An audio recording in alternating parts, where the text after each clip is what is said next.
2021 aprill ma tegin ühe video Jumala 2 igavese lepingu märki, mille saatan on endale kopeerinud. Ja siin alla panin ma selle lingi.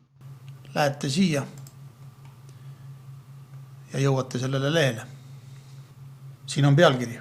Euroopa Liidu piiskopid kutsuvad üles riike kaitsma töövaba pühapäeva. Ma mainisin teile, et tulemas on pühapäeva seadus. Võib-olla mitte konkreetselt sellise nime all pühapäeva seadus, aga see on võib-olla põimitud selle rohepöörde sisse, kus oleks väga tark ja mõistlik anda loodusele, maale puhkust, inimestele puhkust ja et kõik puhkaks, keegi ei töötaks. Ja sellega mingil määral taastuks ka inimressurss, võib-olla natuke loodust. Ja see on see mõte. Seda mõtet on audutud juba väga pikalt, aga see tuleb üha lähemale. See artikkel siin on tehtud 4. märts 2021. Ma panin selle tõlkesse ja lihtsalt mõned tsitaadid siit sellest Vatikan News lehelt. Euroopa Liidu piiskopid ja Euroopa pühapäeva allianss kutsuvad Euroopa Liidu liidreid üles kaitsma sünkroniseeritud vaba aega, mida enamik riike traditsiooniliselt pühapäeval peab või järgib. Paljudes riikides on niimoodi, et pühapäeval on poed kinni. Nad tahavad teha pühapäevast puhkepäeva. Võrgustikku, kuhu kuulub Euroopa Liidus enam kui 100 riiklikku pühapäevaliitu, ametiühingut, tööandjate organisatsioone, kodanikuühiskonna ühendusi, ka kirikuid ja usuringkondi, usukogukondi. Ja nende sõnul on terve puhkepäev nädalas taastumiseks hädavajalik.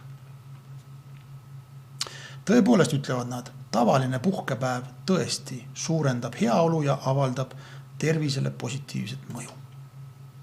Ja ainult ühisel puhkepäeval on võimalik teha vabatahtlikku tööd, kodaniku tegevust, ühist seltskondliku spordi või usuteemalist tegevust, ehk siis jumalateenistus pühapäeval. Perega aega veeta, perega aega ja üldisemalt koos aega veeta. Selgitatakse avalduses. Ja siit siis tuleb mingi nähtav paranemine loodusele ka ilmselt ühiskonnale. Eelkõige kutsub Euroopa võrgustik Euroopa Komisjoni üles ühistama oma tulevast välja lülitamisõigust käsitleva direktiivi ettepanekut Euroopa Nõukogu sotsiaalharta artikliga 2, mis juba nõuab iga nädalast puhkeaega, mis peab võimaluse korral ja langeb kokku päevaga, mis on asjaomase riigi või piirkonna traditsioonide või tavade järgi puhkepäevaks. Nii et päris põnev artikkel, võite seda lugeda ja kaasa mõelda. Nüüd lähevad asjad veel põnevamaks. Vaadake edasi. Ja ma julgustan, et vaadake kuni lõpuni. Lööge otsingusse sisse Eesti Evangeelne Allianss ja minge sellele lehele. Siin te näete, et on iga aasta on kokkutulekud, on alliansi palvenädalad. Iga kristlane peaks seda teadma, see toimub teatud kogudustes ja räägivad erinevad pastorid. Ja on moodustatud erinevad teemad, mida siis räägitakse. Aasta 2022 aasta teema on, mis asi? Üldine teema on Šabat ja see toimub 9. kuni 16. jaanuar 2022. See on üle-euroopaline alliansi nädal. Nüüd, vastavalt sellele, milline on teie keeleoskus, võtke siit fail. Mina võtan eestikeelse faili. Ja te näete, Šabat. Kõik. Nimi on ilusti olemas. Aeg on olemas. Ma väga tahan minna ühele nendest palvenädala päevadest kindlasti kuulama, mida räägitakse. Shabbat shalom, kallid vennad ja õed üle Euroopa. Selle palvenädala Shabbat teema, elamine Jumala rütmi järgi, on minu jaoks eriline rõõm. Ühesõnaga, jutuks. Siin te saate ise seda lugeda, see on ainult 21 lehekülge. Kas te teadsite, et sõna püha tuleb esimest korda ette loomisloo ajal seoses Shabbatiga? Kui Jave alustas loomistööd ja rääkis maailma olemisse, nägi ta, et kui loodi mees ja naine, oli see hea, isegi väga hea. Aga kui ta seab sisse Shabbati, ütleb ta, see on püha. Ma kordan veel kord, Shabbat on püha päev. Vaatame, mis siin edasi kirjutab. Ainus viis, kuidas te saate ajaga rohkem ära teha, on töö peatamine ning selle kulutamine suhte ja olemise peale. Selle juurde kutsubki Jave meid oma Shabbati pakkumisega, veetes aega temaga ja tema rahvaga. Päris ilus tekst ja päris nagu piibellik isegi. Kerime siit natuke allapoole. Loen selle ka. Kas me peaksime siis olema üllatunud, et hingamispäev ehk Shabbat on neil päevil rünnaku all?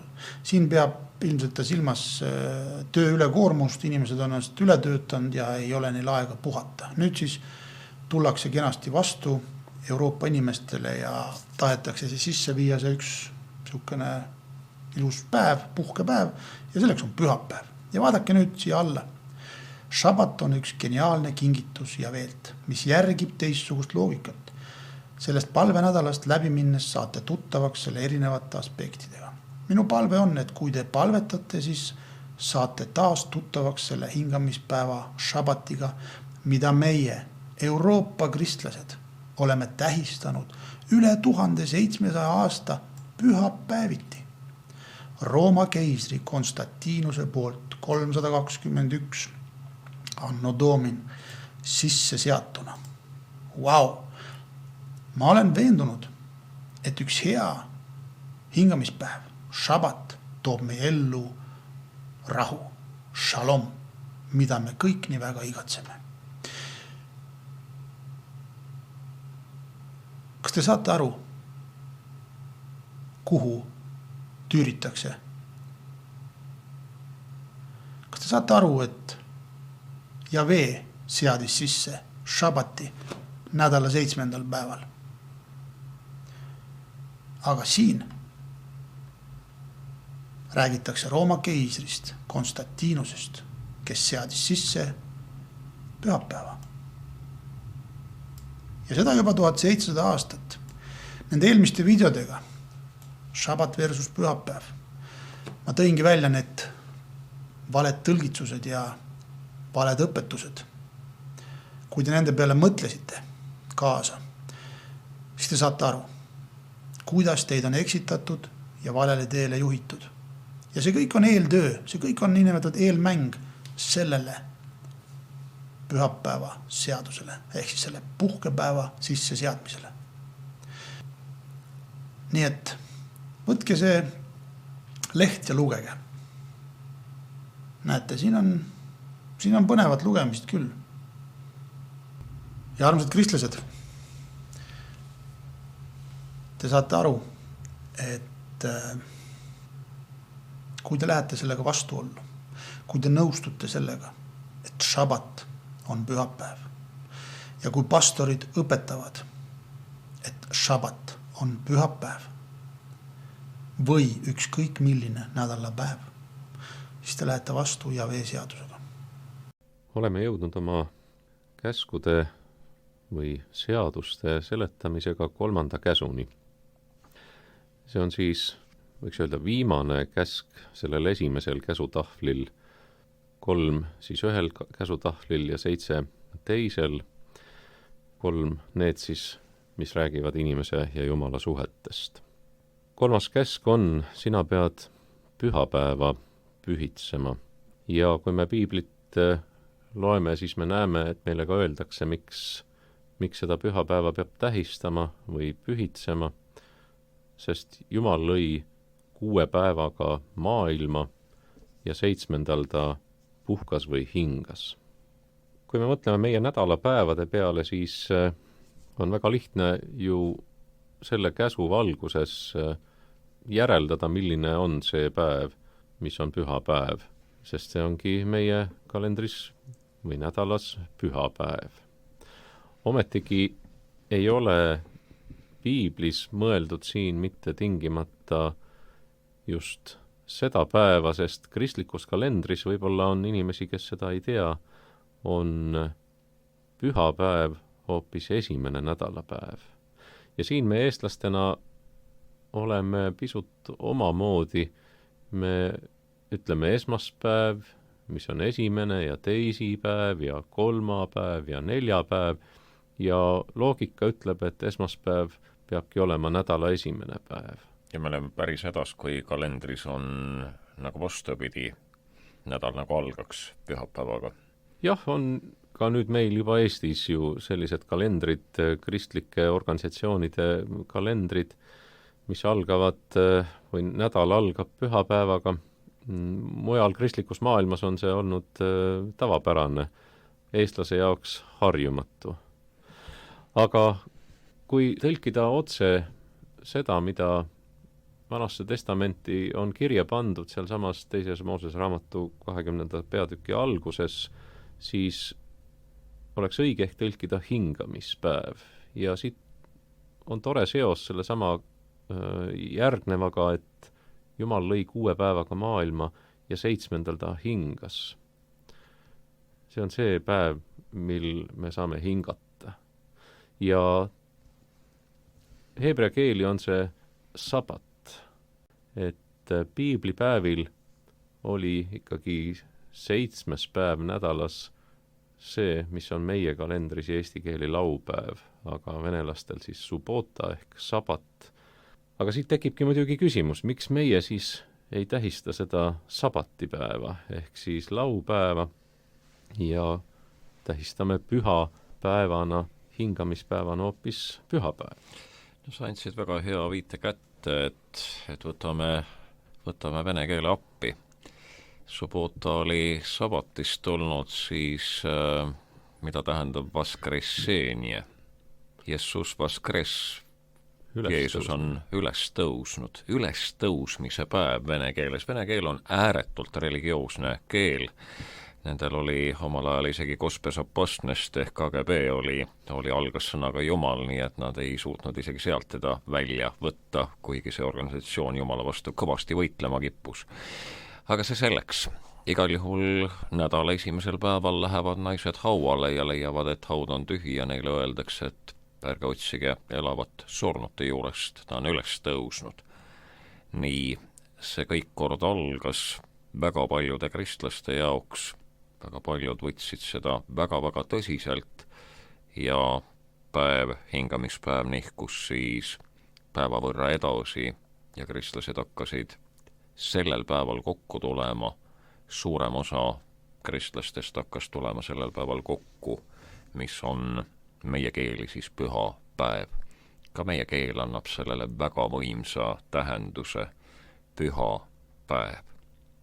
Ülejäänud on argised päevad, see on ainus püha päev kogu nädalas. Ma panen teile veel ühe pärli siia. Ma olen teinud sellise väljavõtte Rooma katoliku kiriku leelt. Ma olen teinud selle Wordi, aga ma näitan teile, et see link viib Rooma katoliku kirikusse. Ehk siis tema kodulehele. Ühesõnaga, see on Rooma katoliku kirik, Eesti apostolik administratuur. See on nüüd, ja siin on 3. käsk. Ma otsisin välja nende lehelt, kuidas nad siis, või mida nad räägivad siis. Juba see, et ta on 3. käsk, on juba veider, aga see selleks.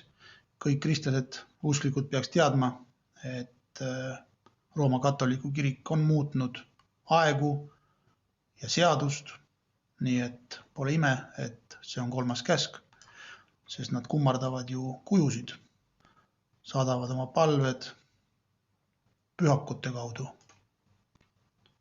minema, ei pöördu otse läbi Jeshua ja vee poole. Aga vaatame, mida siis siin kirjutatakse. Aga ma lähen sinna Wordi. Siin on mul kirjas, et siin on kõik see on enam-vähem kooskõlas ilusti, aga siit hakkab asi kuidagi viltu minema. Ja siin tuleb esile siis nagu mao jutt. Me tuleme kõik päikesepäeval, pühapäeval kokku sellepärast, et see on esimene päev, mil Jumal pimedusest ürgaine välja tõmbas ning maailma lõi. Ja sellepärast, et sel päeval tõusis Jeesus Kristus, meie lunastaja, surnuist ülesse.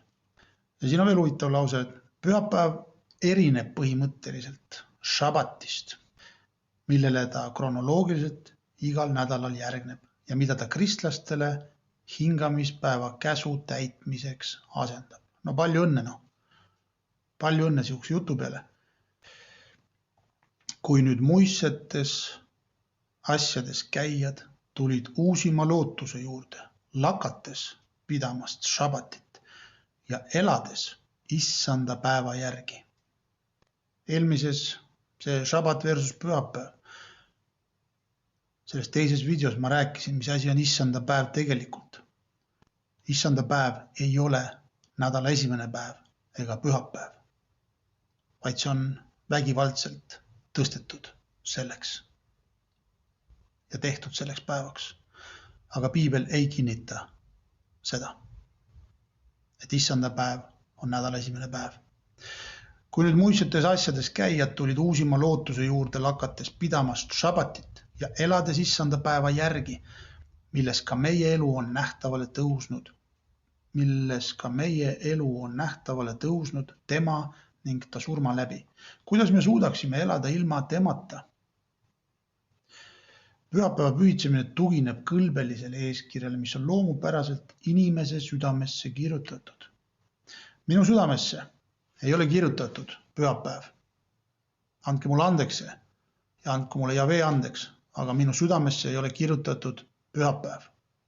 Kui sinu südamesse on kirjutatud pühapäev šabatina, puhkepäevana, siis sul tekib probleem Jahvega, kui sa oled usklik ja kui sa ütled, et sa oled lepingus Iisraeli Jahvega.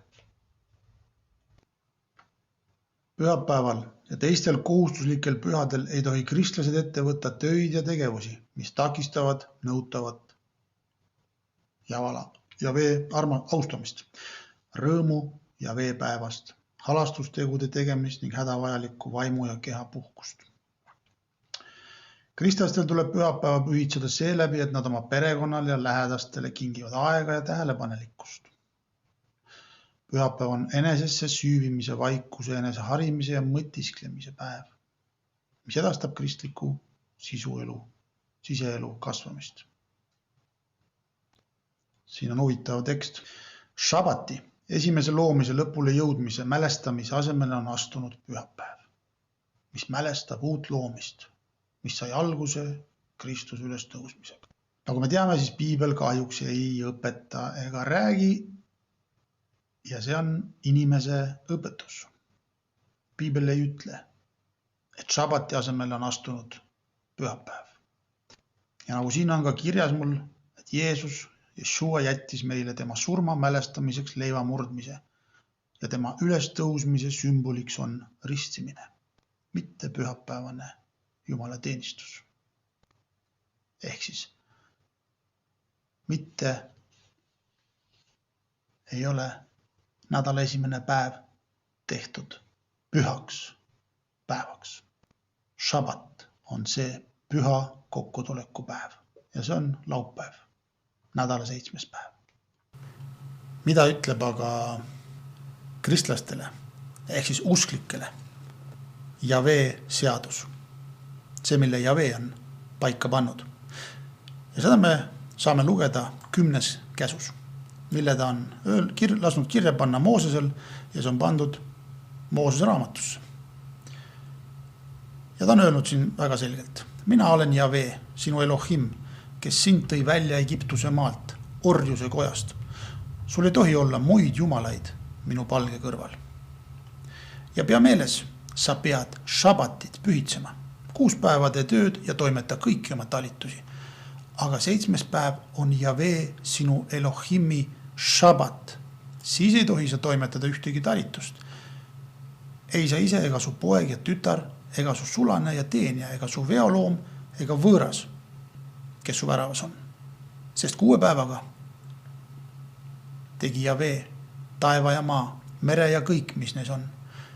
Ja ta hingas 7. päeval. Seepärast Jahve õnnistas šabatit ja pühitses selle.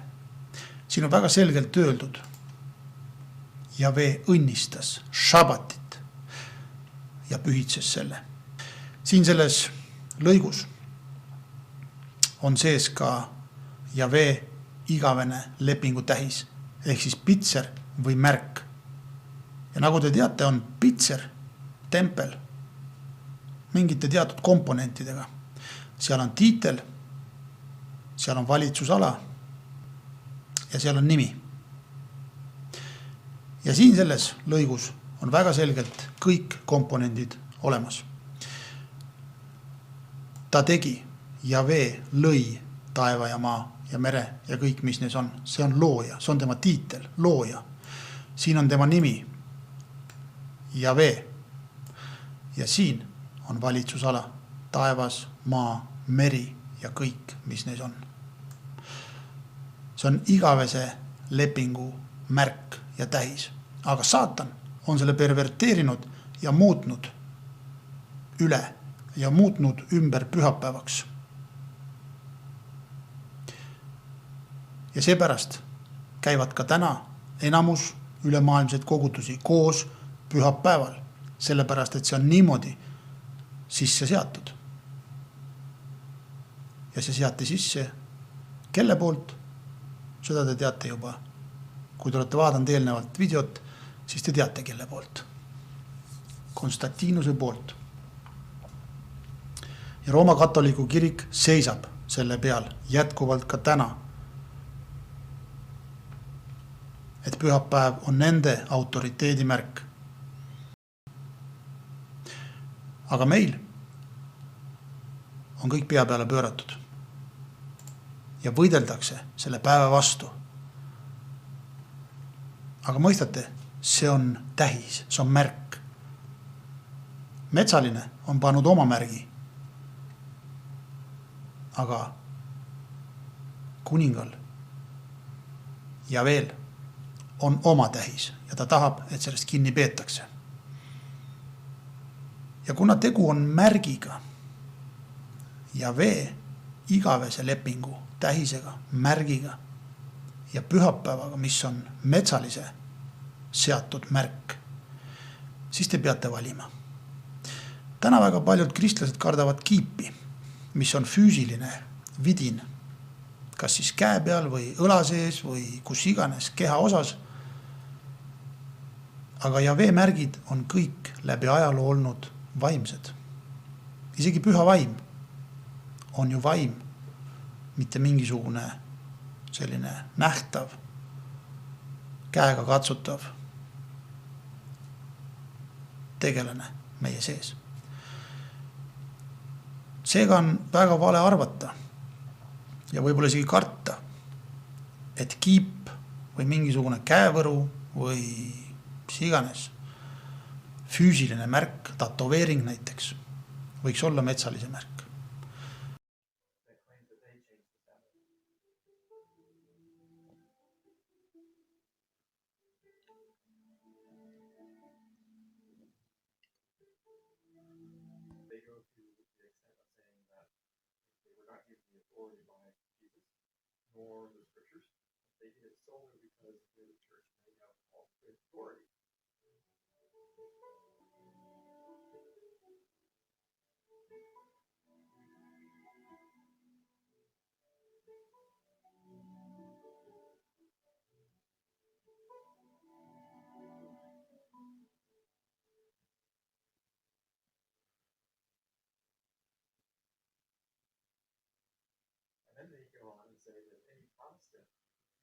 Sunday Sabbath is actually still part of the Roman Catholic Church. It still serves the Pope, because it was the Pope's authority to change it, and the Protestants showing their ignorance still actually serving the Pope's authority to change it, because it's not found in the scriptures.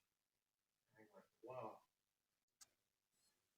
And then the problem is I ran into Deuteronomy 30. So this commandment that I command you today is not too difficult for you, nor is it too long for you. As I'm listening to all of this and finding all of this research, you want to say, why didn't the teachers teach us? And then it finally dawned on me that I'm just as responsible because I have a Bible. It's like, how can I let them do this?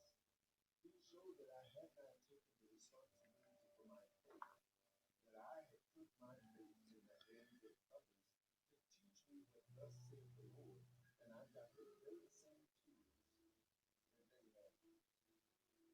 And for the first time, I questioned why I worship on Sunday. I could explain from the church standpoint, but I could not explain from a biblical standpoint why I worship on this Sunday instead of keeping the Sabbath. So I began to introduce it to the church that I was pastoring, and about 8 months into it, someone said, "You've been teaching us for a long time. Why don't you start keeping the Sabbath and transition our church from Sunday to the Sabbath day?"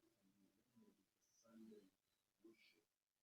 Well, none of us got wind of it, and they told me that they didn't have a problem with me keeping the Sabbath because it was biblical. But according to the Senate of 1897, that it was appropriate that Sunday would be the day of worship in a Christian church. And so in challenging that particular rule, they gave me an ultimatum that I had to keep the Sabbath day, but I had to teach that the Sabbath day was a day that was an alternative for people who couldn't come to church on Sunday. That would have to be the explanation. I could not teach that Saturday was the Sabbath day because it would conflict with denominational teaching. So they gave me an ultimatum that I do that or I would be excommunicated. And therefore, what I told them, it might be that you would not allow me to do that.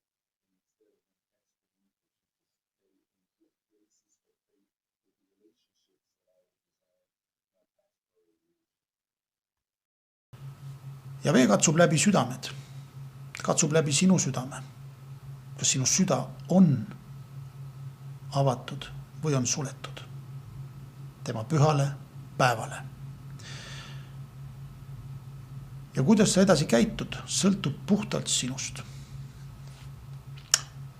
Olge väga õnnistatud ja võib-olla kohtume veel järgmistes videodes.